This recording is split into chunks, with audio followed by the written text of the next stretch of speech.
On my YouTube channel सरकारी भारत। दोस्तों आज के इस वीडियो के अंदर हम डिस्कस करने वाले हैं, जैसा कि आप सभी को पता है सीटेट का एग्ज़ाम अभी अभी संपन्न हुआ है। मतलब फर्स्ट शिफ्ट की जो पेपर है वो हो चुका है प्राइमरी लेवल का। तो सीटेट का जो प्राइमरी लेवल का है क्वेश्चन पेपर अभी अभी हुआ है।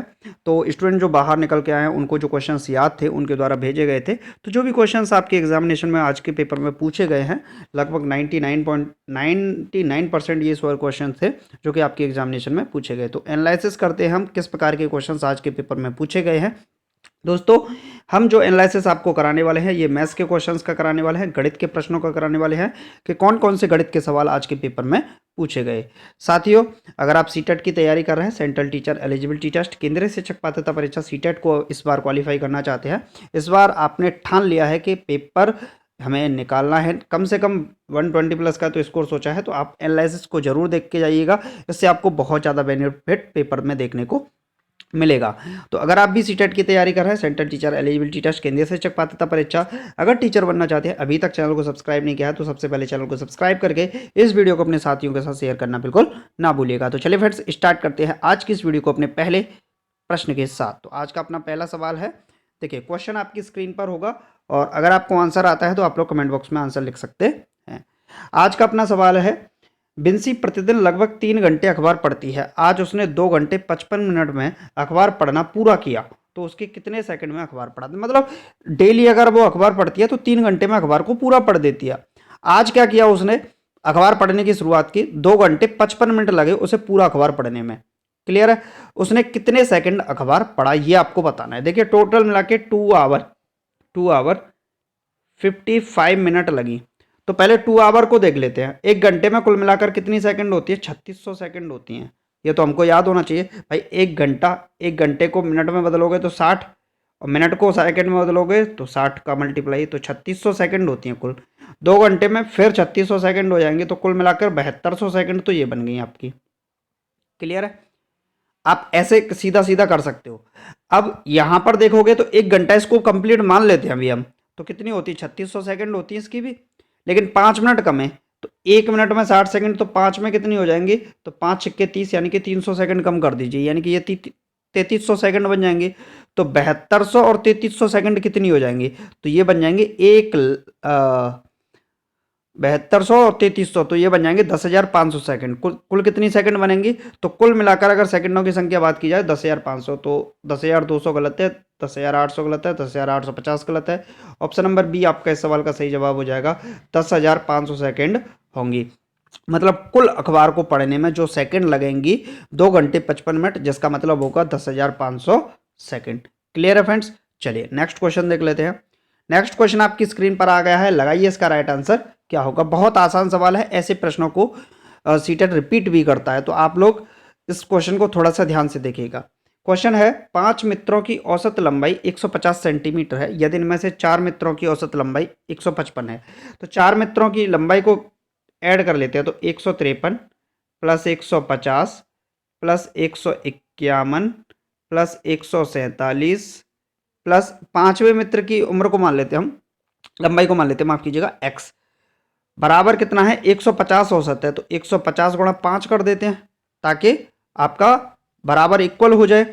तो ये कितना बन जाएगा इसको देख लेते हैं। देखिए 3 इसको दे दीजिए तो 150 बन जाएगा, इसको 50 कर दीजिए, ये भी आपका 150 बन गया। सॉल्व करने का तरीका समझिए, 150 150 और 150 कितने हो गए सर, 150 150 300, 300 और 150 450, 450 और 150 इसको मान लीजिए, तो 50 इसको जोड़ेंगे 500, 600, 601 बनेगा। तो 601 प्लस x बराबर, इसको देख लेते हैं कितना है, तो 15 पंजे 75, तो 750 ये बन जाएगा। तो 750 में से 601 निपटा दीजिए, 750 में से 601 को घटाना है, तो आप एक को बाद में घटा लेना, 600 घटा लीजिए तो कितना बचेगा 150, एक और घटा लीजिए तो 149। तोड़ के कीजिए तो 149 सेंटीमीटर लंबाई होगी जो 5वां मित्र होगा उसकी। तो 148 गलत है, 150 गलत है, 151 गलत है, तो ऑप्शन आपका सही हो जाएगा 149 सेंटीमीटर। जो 5वां मित्र होगा उसकी लंबाई कितनी है 149 सेंटीमीटर, तो ऑप्शन बी सही जवाब हो जाएगा। चलिए नेक्स्ट क्वेश्चन देख लेते हैं।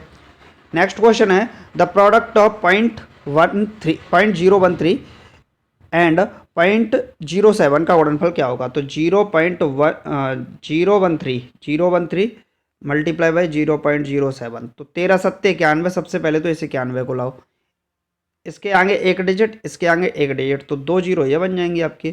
तो ये बन जाएगा 0.0091। तो ये गलत हो जाएगा, ये गलत हो जाएगा, ये गलत हो जाएगा। ऑप्शन नंबर बी आपका सही जवाब हो जाएगा। 0.0091 इस सवाल का सही जवाब हो जाएगा। क्लियर है फ्रेंड्स? चलिए नेक्स्ट क्वेश्चन देख लेते हैं। फास्टली कराते हैं ताकि आपके पास सारे के सारे क्वेश्चंस पहुंच जाएं। ऐसा ना हो कि कोई भी क्वेश्चन आपका रह जाए, आप ना कर पाएं। क्लियर है? तो अब यहाँ से नेक्स्ट क्वेश्चन देख लेते हैं। चलिए नेक्स्ट क्वेश्चन क्या है? ये क्वेश्चन आपके पेपर में पूछा गया सवाल है। ऐसे सवाल पेपर में भी आते हैं और आप लोग इन सवालों को लगाना सीख जाइए। क्वेश्चन है, 3 या 3 से अधिक रेखाखंडों से बनी आकृति को क्या कहते हैं? देखिए 3 रेखाखंडों से कटी आकृति ये होगी, 3 से अधिक रेखाखंडों की आकृति ये हो सकती है, कुछ इस तरीके से हो सकती है, कुछ इस तरीके से हो सकती है।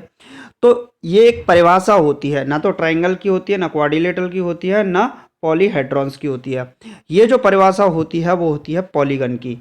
3 या 3 से अधिक भुजाओं से बनी आकृति, 3 या 3 से अधिक रेखाखंडों से बनी बंद आकृति जो क्लोज्ड फिगर होता है उसको हम क्या कहते हैं? पॉलीगन कहते हैं, बहुभुज कहते हैं। जिसके लिए हम फॉर्मूला भी पढ़ते हैं 2n-1 करके मल्टीप्लाई 180 करके, ये फॉर्मूला भी हम पढ़ते हैं। तो ऑप्शन नंबर सी आपका सही जवाब हो जाएगा।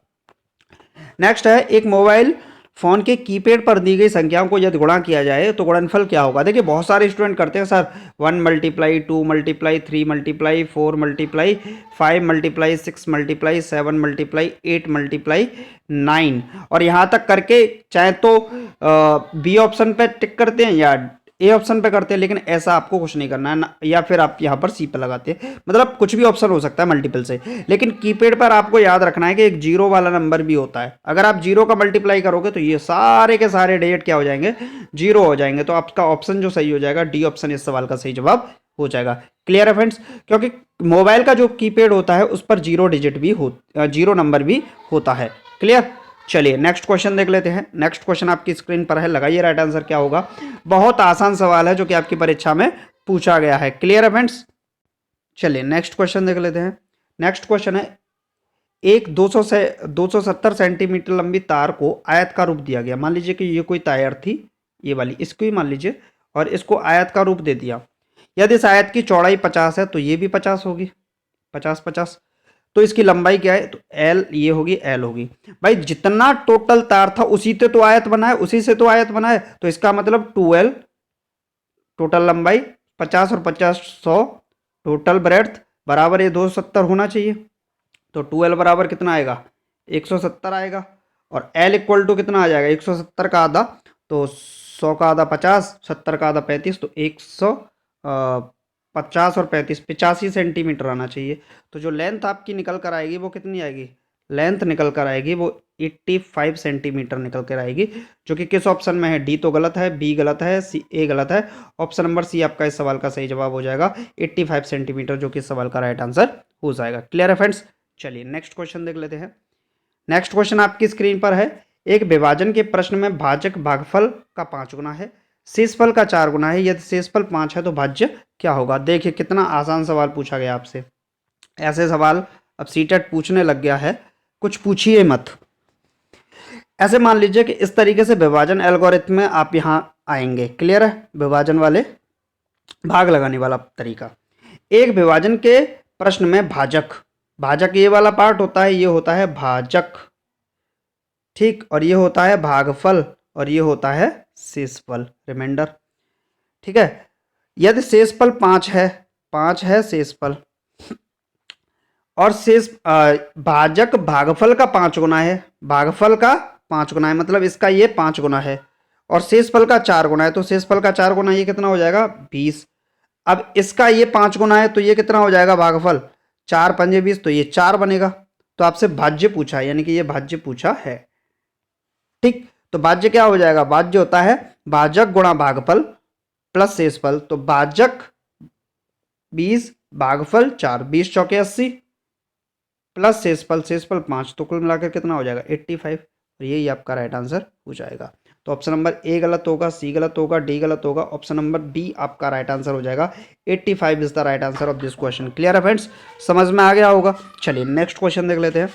अगर किसी को भी कहीं भी कोई दिक्कत आती है तो आप लोग कमेंट बॉक्स में लिख दीजिएगा, और आपको लगता है ये सवाल नहीं आता, ये वाला सवाल आया था, तो कमेंट बॉक्स में छाप दीजिएगा। नेक्स्ट जो वीडियो आएगी उसके अंदर हम उसे डिस्कस कर लेंगे। लेकिन अगर आप सीटेट के हैं और सब चैनल को सब्सक्राइब नहीं किया है तो बहुत बड़ी गलती कर रहे हैं साहब, चैनल को सब्सक्राइब जरूर कीजिएगा। चलिए नेक्स्ट क्वेश्चन देख लेते हैं। ये क्वेश्चन आपकी स्क्रीन पर है और इसका राइट आंसर कौन देगा देखते हैं। शिक्षक बच्चों को बताता है कि विश्व की सबसे ऊंची इमारत 828 मीटर है। मतलब जो विश्व की सबसे ऊंची इमारत है उसकी लंबाई है, ऊंचाई है 828 मीटर। जगत उत्तर देता है यदि हम एक के ऊपर एक कक्षाएं लगाएं, ऐसे कक्षाएं लगाते हैं तो 120 कक्षाएं लगेंगी, इमारत को ढक लेंगी। जगत की कक्षा की ऊंचाई क्या है? तो देखिए टोटल कितनी है 828, और एक कक्षा 120 लगा रहे हैं तो इसका भाग लगा दीजिए, तो 0 से कैंसिल आउट, पॉइंट लग जाएगा यहाँ पर। अब यहाँ पर अगर हम देखते हैं तो 12 का भाग 82.8 में लगाते हैं। चलिए लगाते हैं, 12 का डिवाइड 82.8 में लगाते हैं तो कितना आएगा? 12 सत्ते 84 होता है, 12 पंजे 60, 12 छक्के 72, 6 आएगा तो 72। देखिए अब ऑप्शन पे जाइए, 6 से स्टार्टिंग होगी आंसर की, तो 7.4 गलत, 5.8 गलत, 9.6 गलत, 6 पॉइंट। अब ये जो भी आएगा वो आंसर ही हो जाएगा। तो यहाँ से देखेंगे 10 और पॉइंट ये 8 आ जाएगा, तो 12 नंबर 108, तो 6.9 मीटर की ऊंचाई, जो कि ऑप्शन नंबर बी में दे रखी है, 6.9 मीटर, जो कि इस सवाल का सही जवाब हो जाएगा। क्लियर है फ्रेंड्स। चलिए नेक्स्ट क्वेश्चन देख लेते हैं। नेक्स्ट क्वेश्चन आपकी स्क्रीन पर है, लगाइए इसका राइट आंसर क्या होगा। बहुत सारे स्टूडेंट सोच रहे होंगे सर ऐसा सवाल भी क्या सीटेट पूछ सकता है? जी हाँ सरकार, पूछा है, तभी तो हम आपके लिए लेकर आए हैं। चलिए ये बोला है 10,001, 20,022 और 30,333 के योग में से क्या घटाएंगे 17,069 प्राप्त हो जाए। तो इन सबको ऐड करने की कोशिश करते हैं। 10,001, 20,022, 30,333, तो ये कितना बन जाएगा कुल मिला के?